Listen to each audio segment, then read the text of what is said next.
그런데 뭐라고 그럽니까? 홈이라고 그러죠. 1, 2를 삼는 다음에 홈이라고 부릅니다. 그래서 홈에 들어와야지 점수가 있네요. 아무리 1, 2를 삼는데 많이 나가 있어도 홈에 아무도 못 들어오면 점수가 인정이 안 됩니다.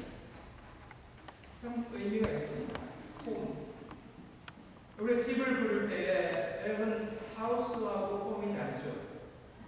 하우스는 말 그대로 건물입니다. 그러나 홈은 그 안에 있는 내용물이죠. 가정입니다. 그래서 우리는 홈을 이야기할 때에 따뜻하고 참는심이 있고 평안한 곳을 우리가 스윗 홈이라고 표현합니다. 오늘 성경에서 진정한 홈에 대해서 이야기합니다. 하늘나라. 여러분 우리 인생에 많은 사람들이 스윗하게 그리는 게 뭡니까? 인생을 살아가면서 우리는 죽음을 경험하고 이별을 경험하고 때로는 병 때문에 힘들어하고 그리고 나이가 되면 노화가 됩니다. 여러분 그런 가운데 우리는 어떻게 하면 이런 것이 없는 진정한 스윗한 홈 우리는 누구나 그리고 있습니다. 바로 그것이 에덴 동산입니다. 오늘 우리는 이 스윗한 홈, 이 진정한 홈에 다시 들어가기 위해서 우리는 떠남을 경험합니다. 아이가 태어날 때 여러분 보세요. 그 어머니의 뱃속에서 있다가 시간이 되면은 어머니의 그 따뜻한 배에서 떠나가야 합니다. 그래야 아이가 진정으로 성장하고 변화하는 거죠. 우리 학생들도 이제 중학교, 고등학교를 지나가면서 대학교를 들어갈 때 보통 부모의 품을 떠나갑니다. 왜 떠나갑니까? 떠나가야지 진정으로 어른이 되기 때문입니다. 떠남의 과정, 떠남의 시간이 없이는 우리는 어른이 될 수 없습니다. 성경에도 떠남의 이야기가 나옵니다. 창세기 12장에 나오는 아브라함의 이야기입니다. 아브라함은 떠나갑니다. 어디를 떠나냐면 자기의 가족과 고향과 친척을 떠납니다. 가족과 고향, 친척, 아버지의 집을 떠난다고 성경에 표현합니다. 그 당시에 이 가족, 고향, 친척은 바로 그 아브라함이 살 수 있는 터전이었습니다. 왜냐하면 그 당시에는 혼자 살 수가 없었습니다. 부족으로 살았기 때문에 그 부족을 떠나서는 삶을 살 수가 없었거든요. 우리 옛날에도 어떻게 해요? 부족, 시족해서 자기 이름들이 있는 그 마을에서 살아서 그 마을을 떠나면 살기 어려운 시절이 있었습니다. 아브라함도 그랬습니다. 그런데 하나님께서 아브라함을 말씀하는 것입니다. 네가 그렇게 의지하는 고향과 그 아버지의 집, 친척들이 살고 있는 곳을 떠나라는 것입니다. 떠나는 것은 바로 생존 문제와 직결되어 있습니다. 이제 내가 떠나게 되면은 나는 내 힘으로 살아야 합니다. 부모의 아니면 나의 친척들의 그 도움을 받을 수가 없습니다. 혼자 살든지 아니면 하나님을 의지해야 되는 것입니다. 그 두 문제 가운데 하나님이 이야기하는 떠나라는 것입니다. 하나님을 의지하든지 아니면 내 힘을 의지하는 것입니다. 여러분 하나님께서 아브라함에게 할 때 내가 지시할 땅이라고 그랬습니다. 이브리서를 보면은 아브라함이 갈 곳을 알지 못했다고 얘기합니다. 어디로 가야 될지 목적지를 알지 못하고 떠나갔다는 것입니다. 여러분 한번 아브라함을 보시기 바랍니다. 나이가 75세입니다. 그동안 도시에서 살았습니다. 하나님 거기에서 어떻게 해요? 도시민으로 살았습니다. 이제 하나님께서 떠나갑니다. 나이도 많습니다. 이제 내가 가야 되는 곳은 도시도 아니고 저 변두리 지역이고 그것도 내가 어디로 갈지 모릅니다. 유목민으로 떠들어다니는 내가 정착하는 곳 미지의 세계를 갈 때에 여러분 우리는 안에 뭐가 임합니까? 우리 마음에 두려움이 있습니다. 전혀 알지 못하는 곳, 내 앞날이 어떨지 아무도 모르는 그곳에 두려움이 생깁니다. 우리 학생들이 대학교 들어갈 때 두려움이 있죠. 내가 가서 잘할 수 있을까? 알지 못하는 곳에서 여러분 그런 마음이 듭니다. 오늘 두려움 가운데 끝나가면서 내가 어떤 어려움을 할까? 우리 가족은 어떻게 될까? 과연 잘 정착할 수 있을까? 여러 가지 두려운 마음이 그 마음에 있었을 것입니다. 그런데 하나님은 왜 떠나라고 했을까요? 왜 아브라함 보고 떠나라고 했을까요? 왜 자녀 보고 떠나라고 합니까? 자녀가 떠나야지 진정한 어른이 되기 때문입니다.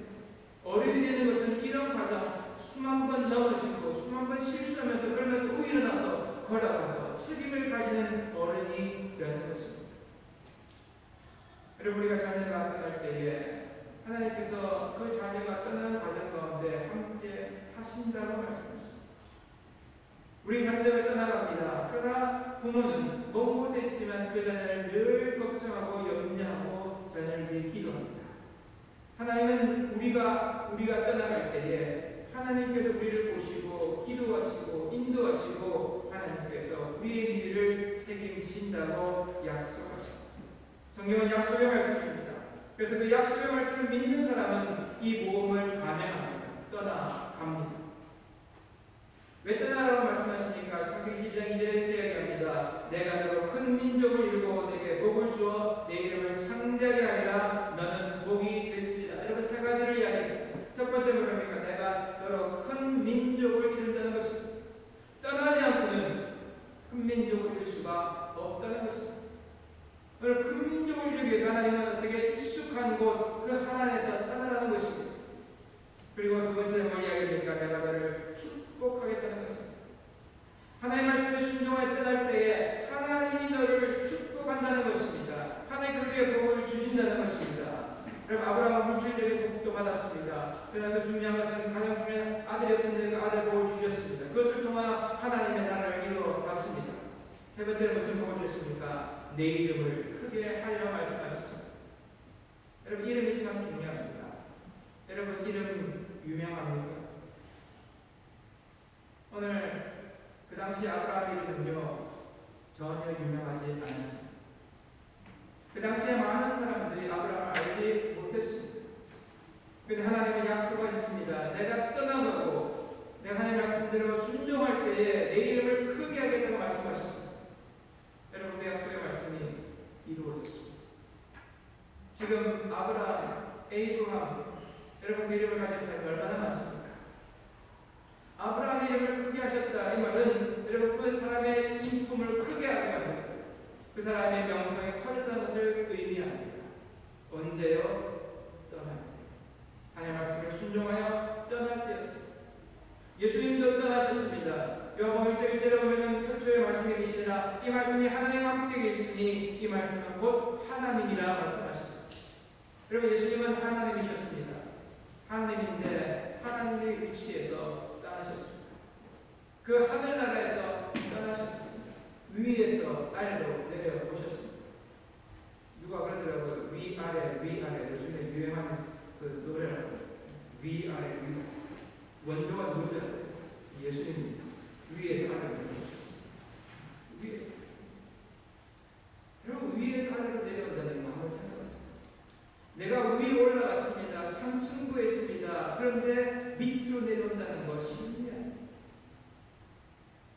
내 위에 하늘의 그 호화롭고 그 놀라운 세계를 버려두고 이 작고 낮은 이 땅으로 내려오셨다는 것입니다. 왜 내려오셨습니까?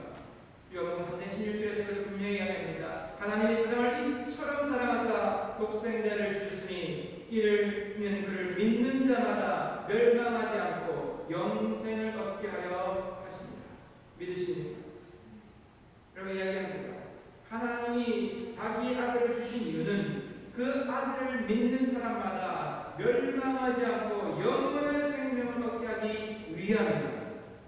이 말씀을 누구한테 했습니까? 요한복음 3장에 그 당시 이스라엘의 가장 뛰어났던 사람 중에 한 명이었던 니고데모에게 하는 것입니다.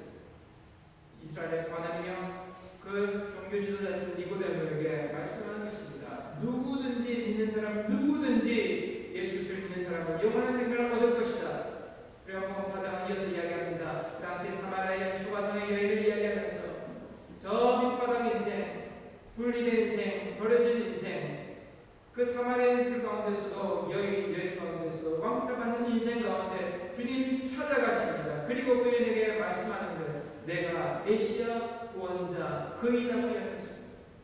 오늘 그 예수님을 영접했던 이 사마리아 수가성의 여인은 예수님을 통하여 구원의 놀라운 삶을 경험하게 되었던 것입니다.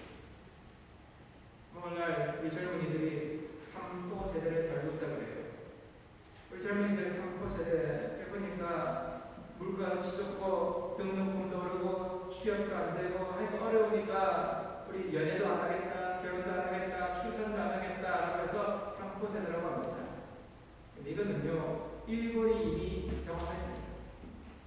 일본이 이전에 경제가 너무 어렵고 수많은 불황 속에서 젊은이들이 경험했어도 그 젊은이들이 요즘 뭐라고 그러냐 그러면 사토리 세대라고 합니다.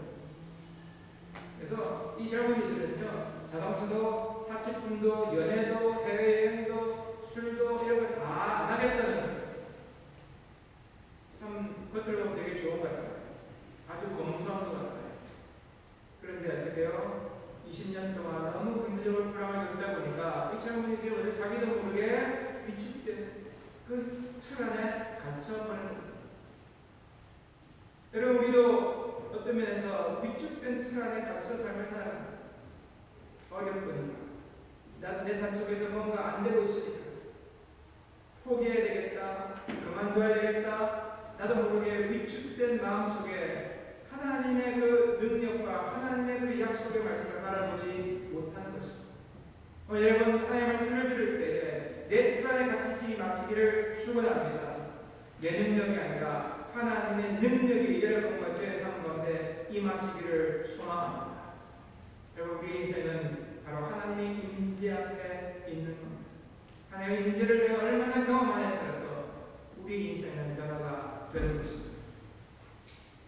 오늘 여러분, 그렇다면 어떻게 우리 인생, 우리가 진정한 하나님을 떠나서 돌아갈 수 있을까요?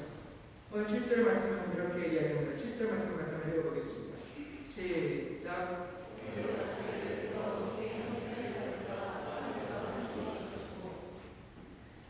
자기를 비워라는 말을 성경은 분명히 이야기합니다. 가끔 정치인들이 그런 이야기합니다. 마음 비웠습니다. 이런 이야기하죠. 마음 비웠습니다. 무슨 뜻입니까? 내가 정치적인 야망을 모두 버렸으니까 이제 나라를 위해서, 개인을 위해서 내가 노력하겠습니다. 그런 뜻으로 얘기할 때 마음 비웠습니다. 그러나 우리 시간 지나 보면은 그 사람들이 마음을 안 비웠다는 걸 많이 봅니다. 여전히 자기 야망을 가지고 살아가는 것을 봅니다. 오늘 예수님께 자기를 비웠다라는 것은 그런 뜻이 아닙니다. 예수님은 자기가 하나님이지만은 하나님의 영광과 능력을 어떻게 해요? 버렸다는 것입니다. 버려서 어떤 모습이 됐느냐? 바로 종의 형체를 가졌다고 해요. 종의 형체를 가졌다, 종의 본질, 종의 패션, 여러분 가졌다는 겁니다. 여기 본체와 같은 말인데, 이건 뭡니까? 속은 하나님이지만, 겉은 어떻게 해요? 종과 똑같이 행동하고 사는 것입니다. 겉은, 속은 하나님이지만, 그의 삶의 모습은 똑같이 인간과 같았다는 것입니다. 여러분, 하나님이 인간으로 살았다는 건 여러분 한번 상상을 해보시기 바랍니다. 참 납득이 잘 안 됩니다. 이야기 너무너무 어렵습니다. 하나님이 인간 안에 들어왔다는 겁니다. 내가 전지전능하고 모든 것을 다 할 수 있고 어디든지 마음대로 할 수 있는 그분이 이 작은 인간의 틀 안에 갇혀버린 것입니다. 인간은 어떻습니까? 우리 얼마나 약합니까? 조금만 하면 어떻게 해요? 아이고 허리야, 아이고 허리야. 조금만 하면 여러분 어떻게 해요? 몸이 약해가지고 음식 하는 것도 힘들어합니다. 그래서 우리 주부들은 음식 누구 해주면 그렇게 좋아합니다. 하루 한 끼 먹는 거 어려운데 하루 세 끼 해먹어야 됩니다. 그뿐만입니까? 여러분 감정 어떻습니까? 조금만 불편하면 괜히 짜증이 나죠. 조금만 내가 상태가 좋지 않으면 마음이 이렇게 어떻게 침체가 됩니다. 그래서 막 마음이 약간 우리 감정은 그래서 참 믿을 게 못 됩니다. 여러분 신앙생활은 감정을 하는 것이 아닙니다. 감정이 필요하지만 말씀을 하는 것입니다. 하나님 약속의 말씀을 믿고 걸어가는 것입니다. 그럼 하나님께서 자기를 낮추셨습니다. 종의 형태를 입었다고 이야기합니다. 간 이식 수술을 하는 것을 보았습니다. 여러분 간 이식 수술할 때에 그 이식 수술을 하려면 누군가가 죽어야 합니다. 좀 불행하게 누군가 죽어야 합니다. 요즘은 기술이 발달돼서 누군가 죽지 않더라도 일부를 떼내서 수술할 수 있다고 합니다. 그러나 죽든지 일부를 떼든지 간에 누군가 배를 갈라야 합니다. 누군가는 희생을 해야 합니다. 그래야 다른 사람이 살아날 수 있는 계기가 됩니다. 오늘 여러분 주님께서 마치 죽어가는 병자와 같은 그 우리를 향하여서 자신을 희생해서 십자가에 희생해서 우리를 살리시기 위해 이 땅에 오신 것이 바로 성탄절입니다. 오늘 그 성탄절을 우리가 준비하면서 여러분 주님을 다시 한번 묵상하며 나아갑니다. 주님은 태어날 때부터 자기 집에서 태어나지 않았습니다. 예수님의 집은 베들레헴이 아니었습니다. 예수님의 집은 나사렛이었습니다. 나사렛에서 살다가 여러분 출생 신고하기 위해서 베들레헴으로 먼 길을 어머니의 뱃속에서 왔습니다. 태어난 것도 자기 집이 아니라 베들레헴의 한 마구간에서 태어났습니다. 그분이 사역했던 것을 보기 바랍니다. 예수님이 사역하면서 이야기합니다. 나는 머리 둘 곳이 없었다고 합니다. 예수님은 자기 집도 없었습니다. 예수님이 돌아가실 때, 십자가에 돌아가실 때 그분은 어디서 돌아가셨습니까? 도시 안도안이었습니다. 그분은 도시 밖 소외된 곳에서 만사 앞에서 그는 억울하게 돌아가셨습니다. 하나님이 이 모든 것을 버리고 이 땅에 오신 이유는 우리가 그 모습을 보며 그분이 진정한 집으로 돌아가신 그 하나님을 우리가 바라보면서 진정으로 우리가 하나님을 닮아가기 위하여 걸어가는 것이기 때문입니다. 말씀을 정리합니다. 고린도후서 8장 9절에서 사도바울은 우리에게 이렇게 이야기합니다. 우리 주 예수 그리스도의 은혜를 너희가 알거니와 부유하신 자로서 너희를 위하여 가난하게 되심은 그의 가난함을 인해 너희로 부유하게 하려 하십니다. 여러분 그 부자였던 그 풍성했던 하나님이 우리를 위하여 그 가난하게 되신 이유는 바로 우리가 그 예수님을 믿음으로 인하여 부유한 영원한 하나님 나라에 들어갈 수 있기 때문입니다. 여러분 이렇게 물어봤어요. 여러분 혹시 200만 불짜리 아니 2천만 불짜리 식스폴이나 복권에 당첨되어서 그 영수증을 가지고 있습니다. 그 종이를 갖고 있습니다. 누가 나한테 와서 당신이 왜 그렇게 가난해? 당신이 왜 삶에 찌질해? 라고 이야기할 때에 여러분은 어떻겠습니까? 그 말 듣는다고 위축되겠습니까? 왜요? 내가 지금 2천만 불짜리 복권을 가지고 있습니다. 그것을 바꾸기만 하면 나는 어떻게 내 삶은 부자야. 여러분 주님 말씀하시면 여러분 복음을 믿습니까? 믿기만 하면 오늘 여러분과 저는 영적인 부자입니다. 오늘 여러분의 영적인 풍성한 삶이 예수 그리스도를 믿는 사람에게 우리 안에 임재해 있다는 것입니다. 이것을 연습하는 것입니다. 이것을 훈련하는 것입니다. 이것을 주님과 함께 나아가면서 경험하는 것입니다. 우리가 진정으로 하나님의 기뻐하시는 이 성탄절을 준비하면서 우리가 확신하는 것, 우리가 노력하는 것도 중요하지만 하나님의 마음을 알아가는 것이 더 중요합니다. 아브라함의 그 삶의 마지막 시험이 무엇이었습니까? 여러분 제가 알다시피 자기의 사랑하는 아들 이삭을 하나님께 바치는 것이었습니다. 성경은 그것을 통하여 하나님의 마음을 아브라함이 조금 깨달았다는 것을 우리에게 묘사하고 있는 것입니다. 자기의 가장 사랑하는 아들을 드리는 것, 아버지의 마음, 하나님의 마음이 그와 같았던 것입니다. 누구를 위해서? 여러분과 저를 위해서 그 아들을 이 땅에 주셨다는 것입니다. 오늘 그 성탄절을 준비하면서 여러분이 하나님의 마음을 깨달아서 하나님의 마음을 닮아